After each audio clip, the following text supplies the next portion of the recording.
Welcome home, family and fellow citizens of the African Order. I'm here with another video, and the topic of this discussion will be questions and understanding. Why is the Black Civil Rights Movement moving so slow for Black people? When you see other organizations come into existence long after the Civil Rights struggle, but their accomplishments are way beyond anything close to what our movement have achieved, and ours have started over 100 years ago. Why is that? The reason is the questions and lack of understanding. When you have questions like, why do you want to be like that? I always want to, create a way for your people, for Black people. Why can't we all just do it together? Or can't you just leave that in the past? Slavery happened a long time ago, or having this country um, move so far, we didn't did so much together.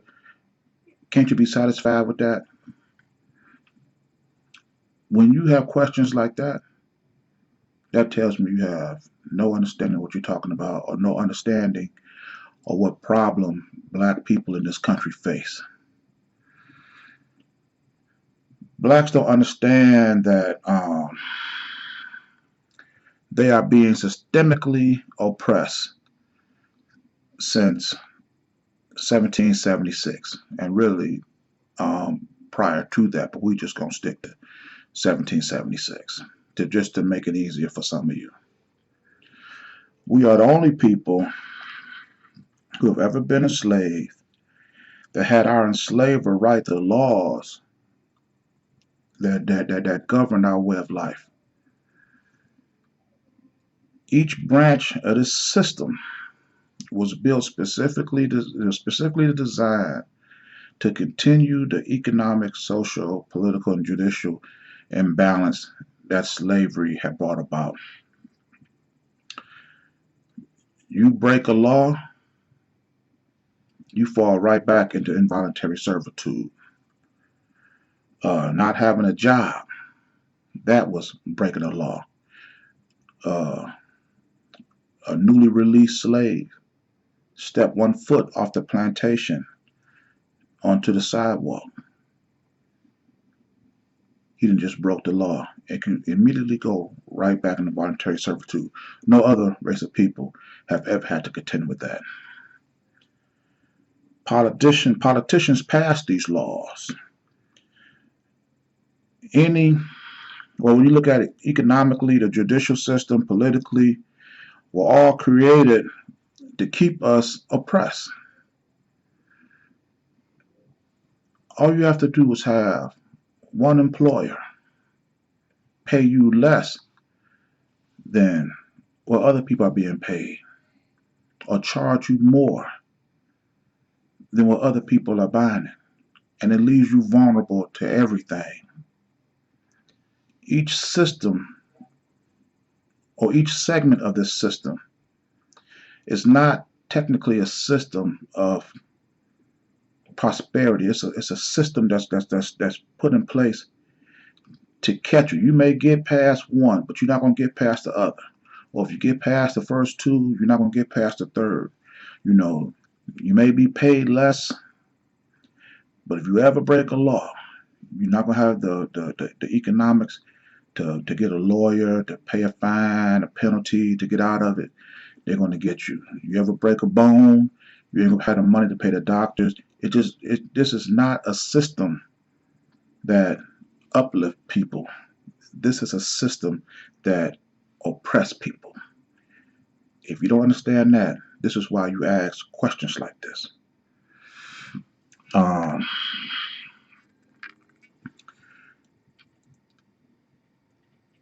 As time evolves, technology and ideology change. Future technologies, when they come about with little or no regard to what happened prior to them. When a new or better way uh, come along, people uh, they go to it, they gravitate towards it, they try it, and then guess what? The old way of doing it is forgotten, or it just becomes a fading memory. When was the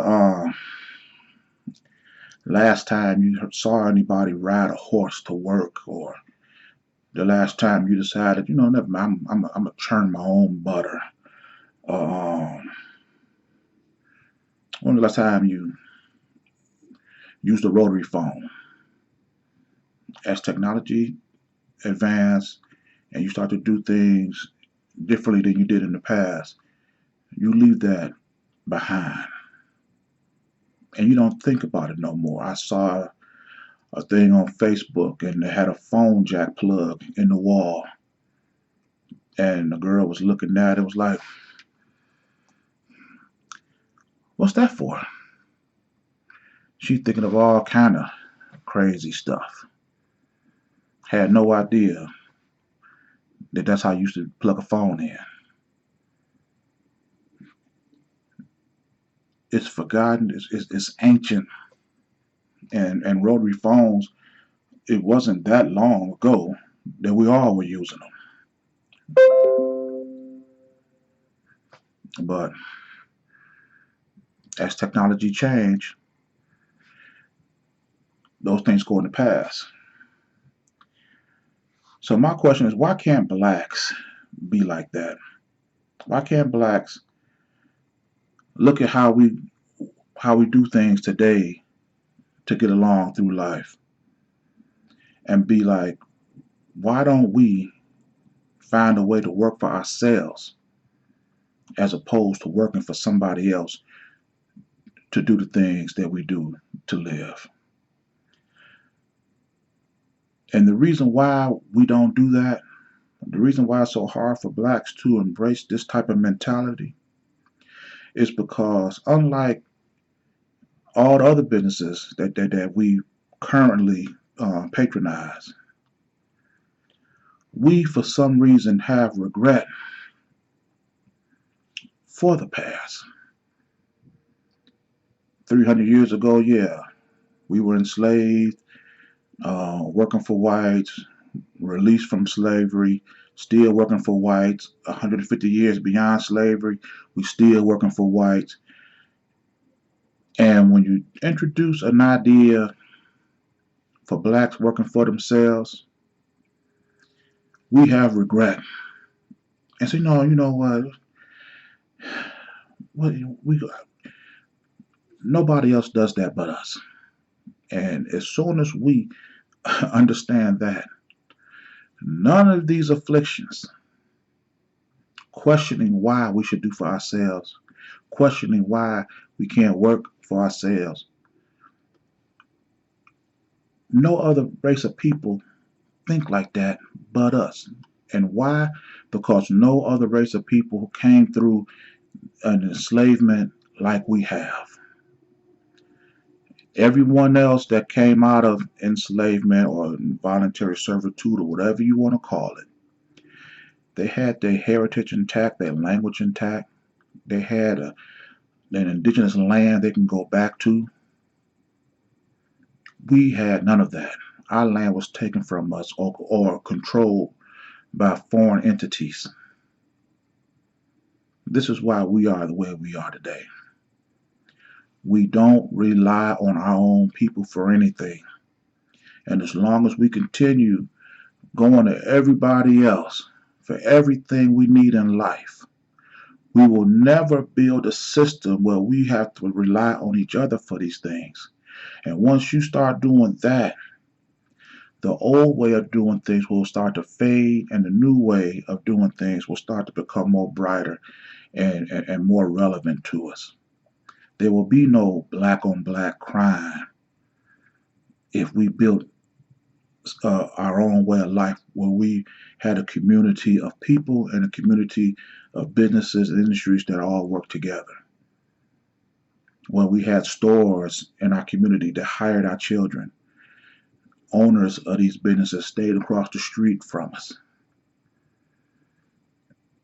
People that contributed to this business, the customers, the maintenance, the lawn keeper, garbage collector, everybody lived in the same community. There would be no or very little black on black crime. We'll be governing our own people. Doing it this way, the company you work for right now, I guarantee you he don't live next door to you, across the street from you, or around the corner from you. You have no idea where this guy lives. But if we come together and build our own, then that person could live next door, around the corner. It could be you. You could be a business owner. And all your customers and all your employees all live around you. That way you have a network of people coming together. You can't screw nobody and live amongst them at the same time. I mean, you just can't do that. But those of us who are of the mindset that blacks will never do this, they will be the stupid ones and say, yes, you can. Yes, you can. Anything to keep whites in authority over them. They will embrace no ideology that will put blacks in an independent realm. They want to keep blacks suppressed, oppressed, and in servitude of whites.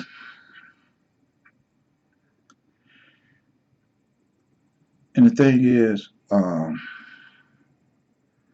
we have regret for white people, when thoughts of this come up, but the thing is, did whites have any regret for us? Do you think they regretted enslaving our people for 300 years? Do you think they regret us being last in every statistic that governs over our quality of life? Do you think they regret us being last in all of them? No, they don't. But still, we have regret for them.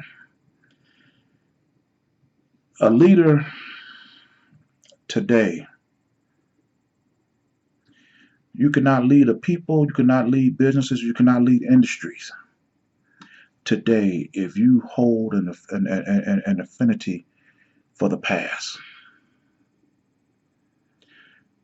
No, I don't want to invent this, because if I invent this new way of doing something, then we won't be able to do it the old way. And nobody thinks like that.